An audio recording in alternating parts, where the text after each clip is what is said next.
Timu ya taifa ya Tanzania Taifa Stars muda so mrefu inaenda kucheza mchezo wake wa kufuzu katika mashindano ya kombe la dunia dhidi ya Zambia, mechi ambayo inaenda kupigwa katika uwanja wa Amani Zanzibar. Hii ni mechi ambayo naamini kwamba Taifa Stars hana sababu za kupoteza, lakini kwa wingi wasiofahamu Tanzania timu ya taifa haina tena nafasi ya kufuzu katika kombe la dunia, na ni kutokana kuwa matokeo aliyoyapata mechi zilizopita ikiwemo ya Niger hakuwa matokeo mazuri.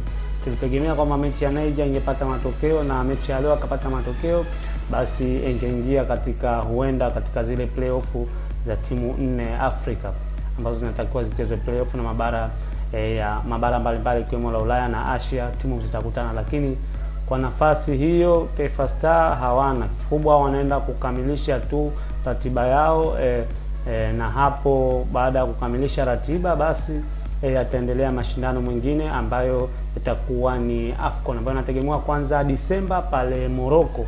Kwa hiyo Taifa Stars kwa leo anaenda kucheza na Zambia, lakini anaenda kukamilisha ratiba tu. Wengi wanaamini kwamba Taifa Stars ana nafasi, lakini kiuhalisia nafasi haipo tena upande wa Taifa Stars kwenda kufuzu kombe la dunia. Bwana, hii ni HSM Sport na mimi ni HSM.